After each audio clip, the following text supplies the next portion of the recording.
bless the bread by Galilee.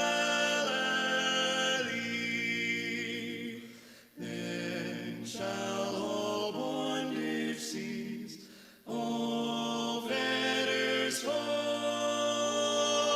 and I shall find my peace, my all in all. Thou art the bread of life, O Lord, to me.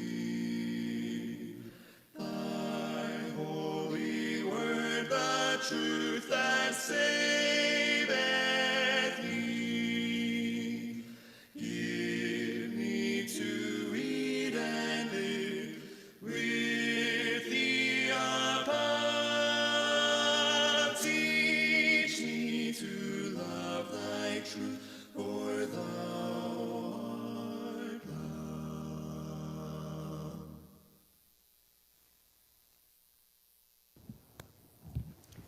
Greetings. It's sure good to have you with us, joining us online this morning. We'll be in John chapter 18 as we begin our Bible class. I want to remind you that we're going to be having a class every Sunday morning at 9:30, and that will be sort of the norm from now on, and we will hope you'll join us for that class. We begin in John chapter 18, verse 1. When Jesus had spoken these words, he went forth with his disciples over the ravine of Kidron, where there was a garden in which he entered with his disciples. You see the two pictures that I show over on the left-hand side. The first one is the picture of that, quote, garden. Today it really is a sort of garden because they're even growing roses there. But in reality, that term is a bit misleading because it really is an orchard.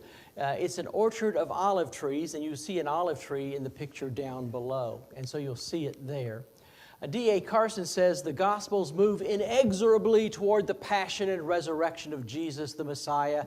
Indeed, without this climax, a gospel would not be a gospel. And that's true, isn't it? Really, the whole heart of it is the death, burial, and resurrection of Jesus. That's what the gospel is all about, that good news that indeed he's been raised from the dead. Someone has rightly called the Gospels passion stories with an introduction. And it's been interesting because we've moved with really 12 chapters that get us moving forward toward this last week in Jesus' life. And then those last several chapters will all be that last week in his life. Having said these things could refer to the prayer that we just heard in John chapter 17. The NIV says when he had finished praying. And so they make it refer to that. I think, though, it likely refers to everything in chapters 14 through 17. We'll talk more about that in a moment. You'll notice our text begins, he went forth. He left. This time, it's not that he left the upper room, but likely he's left the city. He's moving beyond the city. When someone crosses the Kidron Valley, sort of at the foot of Jerusalem and really at the foot of, on the other side of the Mount of Olives, he's outside the city in Jesus' day. And so he goes forth, crossing the Kidron Valley and leaving the city. They'd left the upper room, you'll remember, back in chapter 14, verse 31. It's been interesting because we've had chapter 15, 16, and 17 as they walk along. And as they're walking, Jesus is teaching them and giving them some final words of instruction. And I think, again, that's important for us to see. Here are some interesting pictures. The picture you see there is the Mount of Olives. And interestingly enough, in this picture of the Mount of Olives, down at the over on the left-hand side of that picture, you'll notice that there is a church building, and that's called the Church of Many Nations, because folks from all over the world have brought things there to remember Jesus' time there in that Garden of Gethsemane the night before his death. The picture you see now is the Kidron Valley, a little valley there, and all that's there. And then here is a picture of looking across from the Mount of Olives back at the city of Jerusalem. And you'll see there the Dome of the Rock, which is now a holy place for Islam, but originally that was the location of the temple. That's where the temple would have been in Jesus' day. Here's another picture of that church that I mentioned just a moment ago, the Church of Many Nations. And off to the left of it is what's the Garden of Gethsemane. And that would have been the Garden of Gethsemane in Jesus' day, and it still is today. They crossed the Kidron Valley, the Wadi in Nar, about 200 feet below the temple court. The brook is called Kemaros. It's an intermittent stream that is dry most of the year, and it empties into the Dead Sea. Whenever it's the rainy season, it'll have water, but the rest of the year it's pretty dry, and so it becomes that. This is an interesting tree. The tree that you see there in the middle is supposed to be a tree that some folks think was there in Jesus' day. We have no way of knowing for sure, but it is indeed an ancient olive tree that is there. The Mount of Olives, literally called Gethsemane. Gethsemane is literally olive press. It's not really a garden as we think of a garden today, although again today they do grow roses there. But it's not the typical garden that we think of a garden with green beans and tomatoes and those kind of things growing there. Now Judas also, who was betraying him, knew the place that Jesus had gone and had met there with his disciples. Judas then, having received the Roman cohort and the officers from the chief priests and Pharisees, came with lanterns and torches and weapons. Interesting language. The garden is a place where Jesus often met with his disciples. You'll see, if you're reading along in Luke's gospel at this same account, Luke will say, as was usual. Jesus goes there as was usual. That's where he and the disciples would frequently go as a kind of retreat. The Greek makes it very clear that the majority of the men were not Jewish soldiers, but really a Roman cohort. A full cohort, paper strength, was 1,000 soldiers, really probably 600 in real practice. And the word here may indicate as many as 200 soldiers. Imagine bringing 200 soldiers to arrest a single man. They're pretty severe. These men were Roman auxiliaries. They're stationed normally at Caesarea Maritima, Caesarea on the sea, and that's a city built by Herod the Great. They came to Jerusalem and the fortress Antonia at feasts in order to keep order. They don't want the Jews rebelling in any way, and they're afraid that it could happen at one of those grand feast days. Like the 470 who were protecting Paul in Acts chapter 23, verse 23, the Romans might use a large number of soldiers if they thought there was a danger of a revolt. And hearing that these Jews are so concerned about this man Jesus, they're afraid a revolt might occur. And so they're going to bring lots of extra soldiers. Judas serves as their guide. He knew Jesus' practice. He'd been there probably many times with Jesus, as Jesus would go there as a retreat, as a time to pray. This is the final reference to Judas in the book of John. We won't meet him again in this book. If you're reading along in Matthew and Mark, you'll learn about his killing himself ultimately. Judas also brought with him some of the chief priests and officers and Pharisees. And so some religious folks come along with him. There was darkness. There were no crowds. And so here they come. They came with weapons and torches, even though it's a full moon. Passover is always at the first full moon after the vernal equinox. That's when you're going to determine when Passover is going to be. And so it's a full moon. But they're going to come with these torches and these weapons. The lanterns were probably flay lamps, and the torches were resinous strips of wood fastened together and burnt. One may assume, as he reads the Gospels, that there would be legions of angels to come and rescue Jesus, because indeed, he is the Son of God. But that's not what's going to happen. In fact, Jesus, along with John and his Gospel, had been preparing his disciples, and ultimately John's readers, for the events that are going to occur. They know something's going to happen, and they should be expecting Jesus, ultimately his death. Interestingly enough, John doesn't record the kiss by Judas, although that's going to be recorded in the Synoptic Gospels. It's omitted by John, and there are all sorts of arguments about why he would leave it out. Maybe he saw it as such a terrible thing, such a denial of who Jesus was. But whatever the case, John doesn't record it. We read on. So Jesus, knowing all things were coming upon him, went forth and said to them, "Whom do you seek?" And they answered him, "Jesus the Nazarene." And he said to them, I am he. And Judas also, who was betraying him, was standing with them. So when he said to them, I am he, they drew back and fell to the ground. Interesting language. We'll talk more about that in a moment. The falling to the ground part is quite striking. John had emphasized that Jesus knew what was happening around him, so the statement here comes as no surprise to the reader. Jesus knows what's going to happen. He knows he's going to be arrested. The phrase "the Nazarene" occurs only here in the account and in the account of what's tacked above Jesus' head on the cross. That's the only time you'll read that word Nazarene in John's gospel. It may carry a derogatory meaning because it's the Nazarene, the guy from Nazareth. Because you'll remember one of Jesus' own disciples says, can anything good thing come out of Nazareth? And indeed it does. The I am he is literally I am. Ego eimi, that's the phrase in Greek. Ego eimi, I am. It may be a straightforward I am he, but it also may have some special significance in this gospel. Although it is not one of the I ams that we've seen as we worked our way through the book. You'll remember, I am the bread of life. I am the way, the resurrection, and the life. I am the way, the truth. And you remember all of those I am sayings. I am the good shepherd. Interesting language. Now, this is true. The same kind of use of that word is true in John chapter 8, verse 28, where Jesus will say, before Abraham was, I am.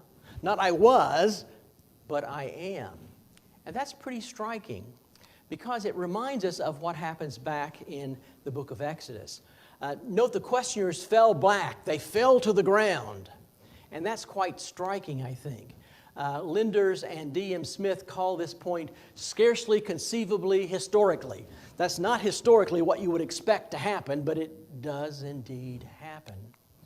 Falling to the ground is typical of a reaction to divine revelation. When God reveals himself with an angel or something magnificent, folks will fall to the ground. And it may well be that these folks, the Romans, had heard that the Jews would use that phrase, I am, to refer to Yahweh God, playing off of the book of Exodus. And so that may be a statement that could be Jesus' claim of deity, I am. And somehow they see it as that, and they will fall to the ground. They're probably wondering, is he going to zap us? Is it a magical phrase? Is something tremendous going to happen now? Because he's declaring who he really is. Snockenberg, a German scholar, has said, this striking response indicates the powerlessness of Jesus' enemies when confronted by the power of God. You see, they can't stand and can't stand against him. Something magnificent is occurring.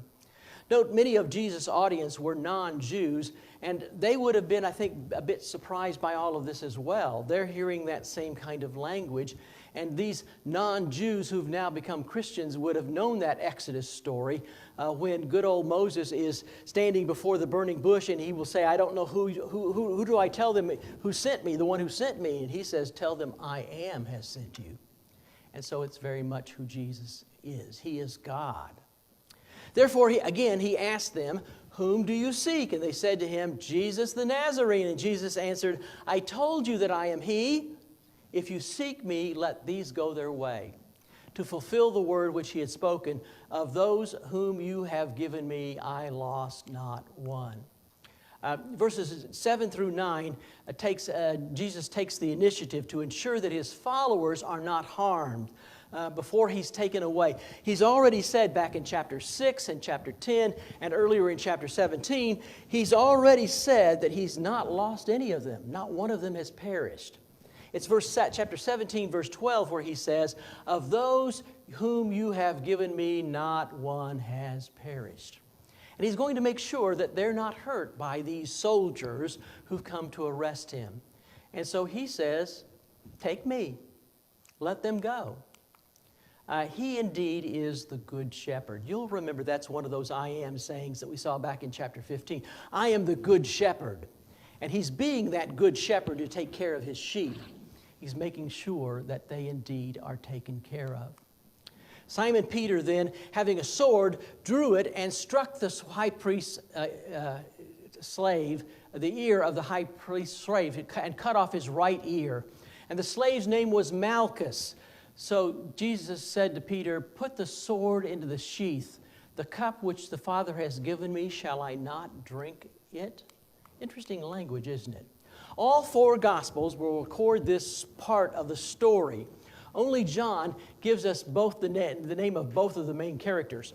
In some accounts, you'll just get somebody did it. In other accounts, you'll get Peter does it. But only do you know that it's Peter who does it, and he does it to a man named Malchus. Again, John is an eyewitness, and it may well be that John's the only one who knows this man's name. Later on, we're going to discover when they're going into the courtyard of the high priest, John is known and he's let in, and it seems as if he knows folks there. We'll talk more about that in just a bit. But again, he knows the man's name is Malchus. In Luke chapter 22, verses 36 through 38, it's interesting. Jesus has said, you need to be able to be prepared to take up a sword because it's going to be terrible. And they say, "We have 2 swords," and Jesus says, "It is enough. That's it. You don't get it, do you?" But it's interesting they have 2 swords. One of the swords undoubtedly belongs to Peter. He has the sword, and he's willing, as he said, to defend Jesus to the death. And Jesus will, again, restore the man's ear. Likely here it is a short sword that would be concealed inside the garment. And so he'll pull the sword out and whacks the man's ear. And he strikes his ear. Carson calls it the blow as clumsy as Peter's courage, because it is a bit clumsy. Here we learn it was his right ear. You can compare that with Luke. We even learn of the man's name. His name is Malchus. Later again, we'll discover that John is known by the inner circle of the high priest. And this guy is the high priest's slave. Malchus was not a popular first century name. There are very few folks by that name. Interestingly enough, it occurs several times in Josephus. And it seems that it's always a Nabatean Arab, a man who's from Arabia. And it's always one of those kind of slaves who is a pagan. Peter strikes his right ear, and it's really quite striking. You can compare this with what we meet in Luke chapter 22, verse 50. Both Mark and John use this word otarion, which is a double diminutive, making it small. It's the small part of his ear. It's his ear lobe. He cuts off his ear lobe, not his whole ear, but his ear lobe, and as he's striking him with that sword. In Matthew chapter 26, verses 51 through 52, Jesus will say, "All who draw the sword will die by the sword." We don't get that language here from John, but indeed that's the thought. Jesus will say here, "Shall I not drink the cup which the Father has given me?" Cup is a kind of climax in the narrative. The cup is a phrase that is frequently used to refer to death. It's a metaphor for death. This cup that has been given me, it's what I've got to drink. It's what I've got to go through. And Jesus will talk about that cup, his death, ultimately. Peter's bravery is not only as useless, but a denial of the work of Jesus that Jesus has come to do. A further failure to comprehend the passion. You'll remember Jesus will use that word cup. It's the cup that God has given me. Shall I not drink it? Father, give me the strength to drink it. You'll see that in Matthew 26, in Mark chapter 14. Jesus, back in chapter 12, gives us the same kind of image in the Last Supper. It's the outcome of that prayer. Now, he's going to drink that cup. So the Roman cohort and the commander and the officers of the Jews arrested Jesus and bound him and led him to Annas first. He was the father-in-law of Caiaphas, who was high priest that year. Interesting language. Now, Caiaphas was the one who had advised the Jews that it was expedient for one man to die on behalf of the people. Interesting language. We now get Jesus' trial before Annas. We don't get it in any of the other Gospels. It makes good sense. Annas is recognized by Jews as really the high priest, because a man should serve as high priest until he dies. But the Romans were appointing and deposing high priests. And in fact, now it's his son-in-law who will be serving. That's not, again, according to the law. According to the law, it should be father, son.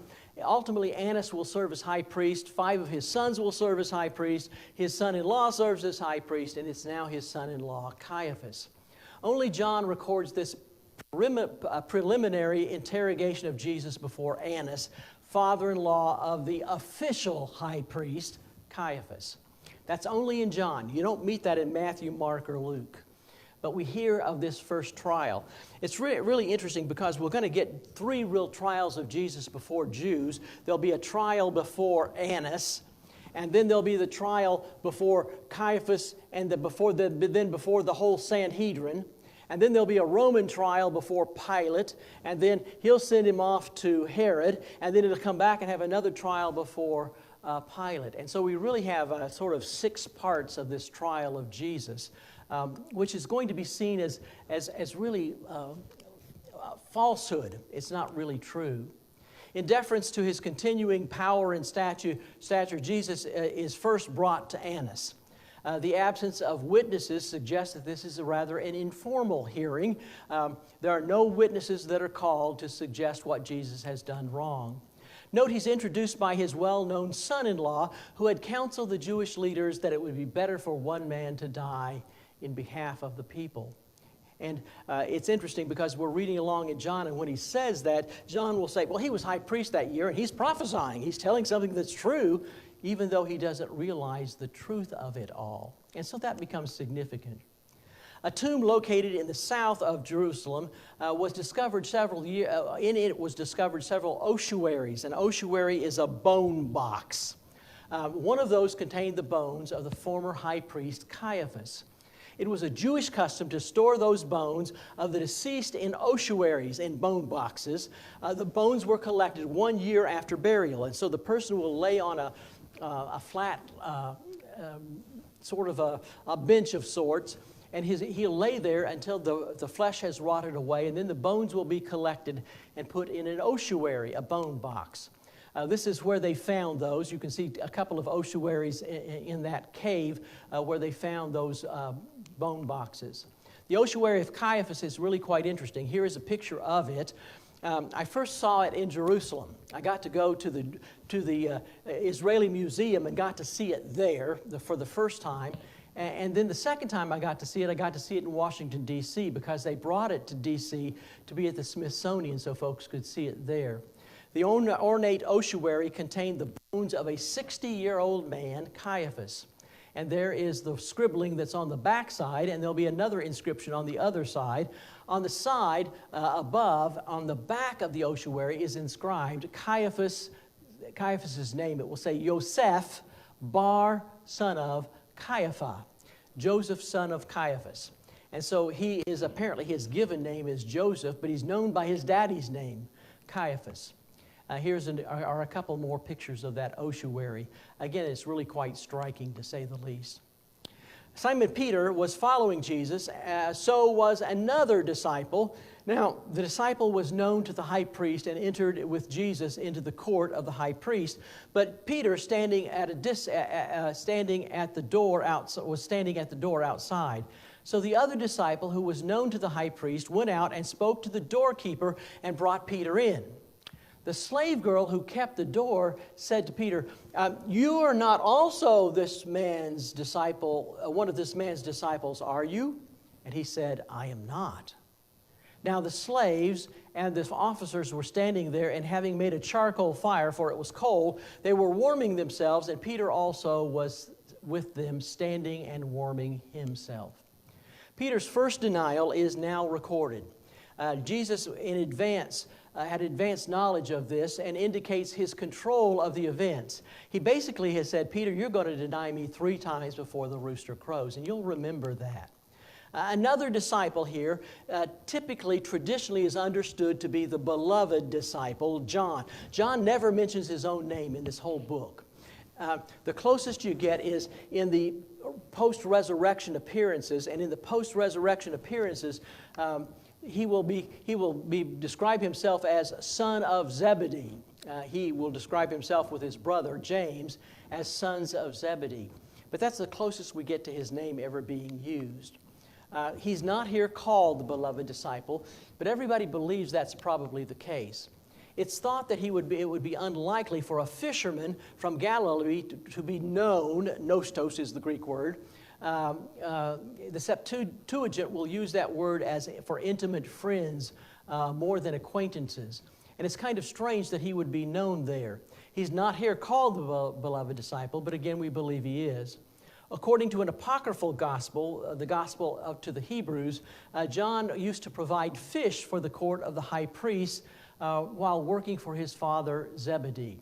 And that's entirely possible. It could be that they would bring the fish that they catch up in the Sea of Galilee and bring them down to the high priest and to his family, and so that they would have some fish to eat. And that's possible. But John does provide the names of influential people and prominent followers of Jesus. Remember, he will give us the name Nicodemus, and he'll give us the name Joseph of Arimathea, who'll be present at Jesus' burial. So he does give us names of prominent folks. The close connection of this disciple and Jesus is striking. He's well known to Jesus, and John's father is wealthy enough to have hired hands. And so it's entirely possible that he would be known by the high priest. John and or James and their mother have some rather high expectations for themselves. You'll remember that they come to Jesus, and their mother comes to Jesus, and she will ask that Jesus give them the number 1 and number 2 positions in his kingdom when he comes to his kingdom. And so they're important characters. It's possible that John came from a priestly family, that's according to Morris in his commentary, and perhaps his mother was from the priestly family, his father was not. And that's entirely possible. It's interesting because it's possible that from some other accounts that he could be a cousin of Jesus. It's possible that Caiaphas and Annas lived in the same high priestly palace on the west hill of the city. And again, it's really quite striking. The question is asked in a rather strange way. When they ask him, "You are not also one of his disciples, are you?" It expects a no answer. She's expecting him to say, no, I'm not. So she expects him to say no. The "you also" could recur to the other disciple, you along with this other fellow who's come in. Carson and Barrett and Schlatter have suggested that. Brown thinks it's more likely a reference to those who were with Jesus when he was arrested. You're not one of those guys who was with him when we arrested him, when he was arrested, are you? And that's possible. This is really a quite striking sight. It's one of my favorite places to go when I'm in Jerusalem. You see those steps that are leading up. They're going to lead up ultimately to what's now a church. And it's interestingly enough now called, it has a French name, but it's the Church of the Cock Crowing. Because it's the church where the rooster crowed when Peter had denied Jesus. But as you walk up those steps, interestingly enough, those steps date to the 1st century A.D., you're walking up the steps where Jesus walked as he was going there, if indeed this is the high priestly home. Peter's response was rather terse. "I am not." No, I'm not him. The details of the fire indicate an eyewitness. It indicates somebody who was there. He talks about this fire. It was night, and typically in March, April, because it's Easter time for us, the courtyard of Annas would likely have been a place where it would have been cold outside, and that of Caiaphas, it will be the place of Caiaphas as well. The night proceedings were illegal, interestingly enough. You can't have a court hearing at night. And that could only happen on extreme cases, and they're going to deem this to be one of those extreme cases. And so that gets us to the part of our text. I hope you've enjoyed our study today. On Wednesday, I hope you'll join us again, because on Wednesday we'll come back and finish chapter 18. And then next Sunday, we'll do the first half of chapter 19, and then the next Wednesday, we'll finish chapter 19, and we'll work our way through the rest of John's Gospel. I hope you're enjoying our study in John. It's, I think, an important one for us as we work our way through the life of Jesus. And John's account of it, I think, is a striking one. It's one of my favorites. The book of John is one of my favorite things to study. Again, I hope you'll join us in a few moments for our worship time. Let's bow for a prayer as we close. Dear Lord, again, we thank you for the ways that you bless us, and we're grateful for your word. We thank you for your disciple John and for the way he's told us this wonderful story of our Savior. We pray you'd be with us today as we worship you and as we spend time with you. We ask these things in Jesus' name. Amen.